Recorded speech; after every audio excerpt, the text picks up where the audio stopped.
والنظير وأشهد أن سيدنا ونبينا وحبيبنا وقدوتنا وقرة أعيننا محمدا عبده ورسوله وصفيه وحبيبه وخيرته من خلقه وأمينه على وحيه ما اتصلت عين بنظر أو سمعت أذن بخبر وسلم تسليما كثيرا. يا أيها الذين آمنوا اتقوا الله حق تقاته ولا تموتن إلا وأنتم مسلمون. يا أيها الناس اتقوا ربكم الذي خلقكم من نفس واحدة وخلق منها زوجها وبث منهما رجالا كثيرا ونساء واتقوا الله الذي تساءلون به والأرحام إن الله كان عليكم رقيبا. يا أيها الذين آمنوا اتقوا الله وقولوا قولا سديدا يصلح لكم أعمالكم ويغفر لكم ذنوبكم ومن يطع الله ورسوله فقد فاز فوزا عظيما. ألا فإن أصدق الحديث كتاب الله وخير الهدي هدي محمد صلى الله عليه وسلم وشر الأمور محدثاتها وكل محدثة بدعة وكل بدعة ضلالة وكل ضلالة في النار. فيا أحبة الكرام أوصيكم ونفسي بتقوى الله فقد فاز المتقون. All praise is due to Allah subhanahu wa ta'ala, the most gracious, the most merciful, the all-knowing, the all-powerful. Whoever He guides, none can misguide, and whoever He misguides, none can guide. We seek His guidance, we seek His forgiveness, and to Him we all return. Our sincere greetings and salutations and much love to our beloved Prophet Muhammad sallallahu alayhi wa sallam, the seal of the all prophets, the mercy to the worlds, the leader of the all leaders, to his blessed family, his companions, and his entire ummah.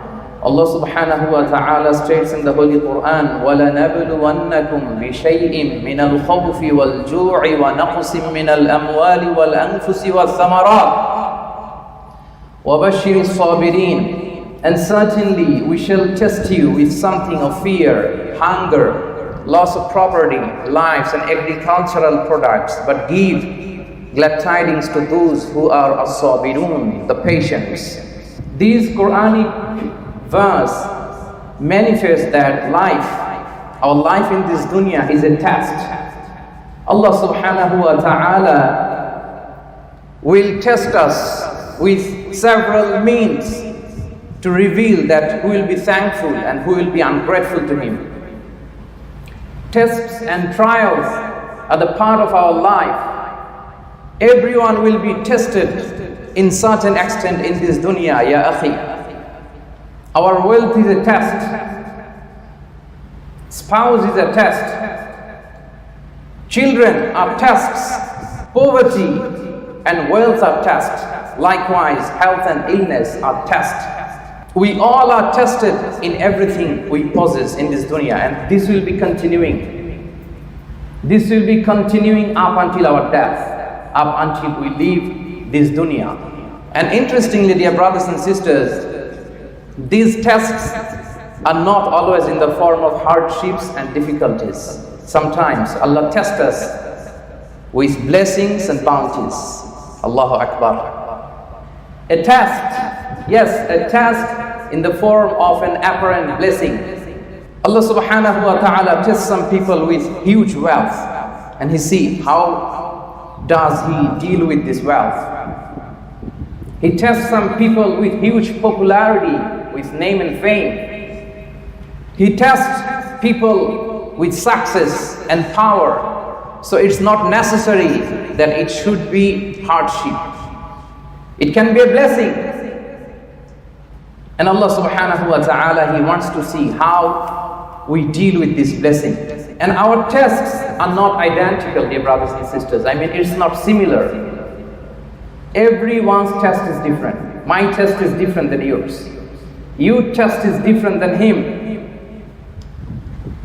Everyone has a different test in our lifetime, different question paper. One doesn't match the other. So dear brothers and sisters, we have to know, what am I being tested for? Then we have to respond properly, respond accordingly.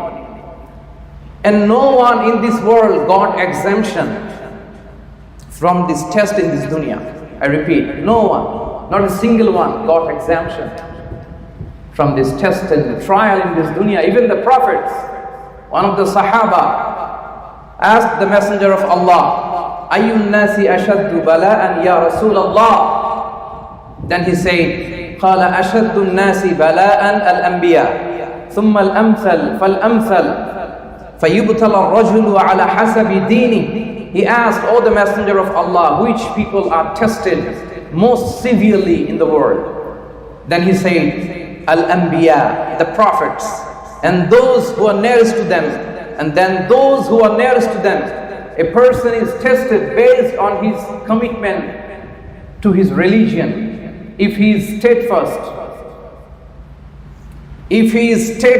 in his righteousness, his trials and tests are more severe than others.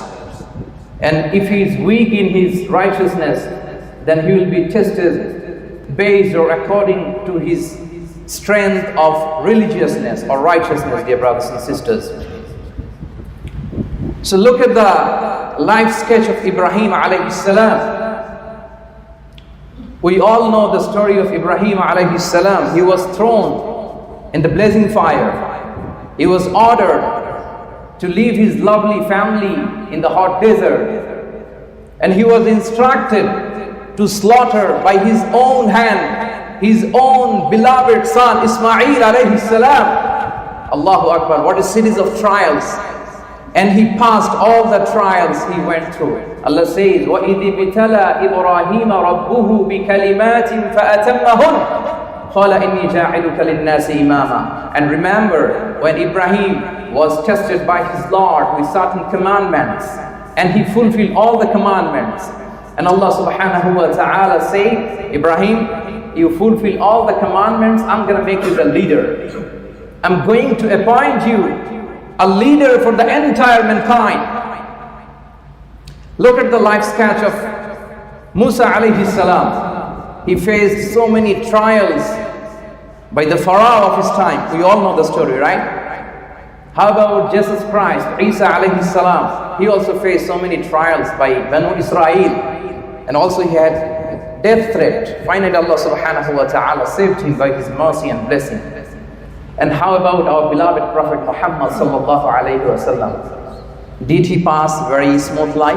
How about our Prophet Muhammad sallallahu alayhi wa sallam? He faced so much trials by his own tribe. Quraysh, mockery, vulgarism, oppression, physical and mental torture, whatnot. And finally he was compelled to migrate to Medina, al-Hijrah. So this is the life stories of the most pious and religious, righteous people on earth. Even they were not spared from this test and trial of dunya. So how about you and me? All the great people of this ummah also faced the tough trials. For an example, Imam Malik alayhi rahmah. What a big personality. Millions of people are benefiting from his ilm still now. He was dragged along the streets of Medina by the oppressors. Imam Ahmad ibn Hanbal, he was lashed inside the prison brutally. Same goes to Imam al-A'zam Abu Hanifa alayhi rahmah. He was tortured in the jail. So what does it mean, dear brothers and sisters? It means no one can avoid this test and trial in this dunya. We all have to face it. No way to escape, no chance. We have to face it, and we have to pass this, dear brothers and sisters. Now, the question arises, why is this test for? Why? Allah subhanahu wa ta'ala nicely answered this question in the Quran. Allah says, الَّذِي خَلَقَ الْمَوْتَ وَالْحَيَاةَ لِيَبْلُوَكُمْ أَيُّكُمْ أَحْسَنُ عَمَلًا. And it is He who created death and life in order to test which of you are best in actions, which of you are best in deeds. So the very purpose for which life and death were created is to test our actions, to evaluate, to examine our deeds and actions in this dunya, dear brothers and sisters. In another verse, Allah subhanahu wa ta'ala says, أَحَسِبَ النَّاسُ أَن يُتْرَكُوا أَن يَقُولُوا آمَنَّا وَهُمْ لَا يُفْتَنُونَ وَلَقَدْ فَتَنَّا الَّذِينَ مِنْ قَبْلِهِمْ فَلَيَعْلَمَنَّ اللَّهُ الَّذِينَ صَدَقُوا وَلَيَعْلَمَنَّ الْكَاذِبِينَ. Do people think that they will be left alone just because they say, I believe, and will not be tested? Indeed, Allah subhanahu wa ta'ala tested those who were before them. And surely Allah will know the ones who are truthful and the ones who are liar, dear brothers and sisters. Now, what should be our response? We understood that we have to face this test and trial, and this is how life designed. So now what should be our response to this test and trial in this dunya as a believer? As a believer, number one, we have to have patience, steadfastness. In all of our activities, dear brothers and sisters, we have to have steadfastness, passions. Allah says, وَبَشِّرِ الصَّابِرِينَ. Bushra for the sabirin. Glad tidings for those who have passions in their activities. Number two, we have to put our trust in Allah. Allah says, وَمَنْ يَتَوَكَّلْ عَلَى اللَّهِ فَهُوَ حَسْبُهُ. And whoever puts his trust in Allah, Allah will be sufficient for him. And number three, we have to play our role. We have to play our role along with the sabr and tawakkul ala Allah. We have to strive. We have to struggle our level best to overcome these challenges we are facing and to find the way out. And only then the help of Allah subhanahu wa ta'ala we can achieve, dear brothers and sisters. Allah subhanahu wa ta'ala says, وَالَّذِينَ جَاهَدُوا فِينَا لَنَهْدِيَنَّهُمْ سُبُلَنَا. As for those who strive in our cause, certainly I shall guide them to the right path. And if we successfully overcome and pass this test and trial, we will be rewarded, inshallah. We will be rewarded. And rewards are always associated with trials and tests. Our beloved Prophet said, عِظَمُ الْجَزَاءِ مَعَ عِظَمِ الْبَلَاءِ. The greatest rewards comes with the greatest trials and tests, dear brothers and sisters. And sometimes these tests and trials are good for us. Although it's hardship and difficulty and test and trial and calamity, but sometimes it's good for us. How? Shaykhul Islam Ibn Taymiyyah said, a calamity that makes you turn to Allah is better than a blessing that makes you forget the remembrance of Allah. What a nice saying. He said, a calamity that makes you turn to Allah is better than a blessing that makes you forget the remembrance of Allah. Because during the tough time, we make more prayer, right? During the difficulties and tough time, we call Allah subhanahu wa ta'ala more and more. So it connects us with our Lord, the Almighty. So sometimes it's good for us. It's not always negative, it has some positive signs. Like test and trial, it elevates our rank. Our beloved Prophet said, sometimes Allah subhanahu wa ta'ala, He wishes to upgrade the rank of His slave. But his amal, his worldly deed, may not up to that standard. So He put His slave into the trial. Allahu Akbar.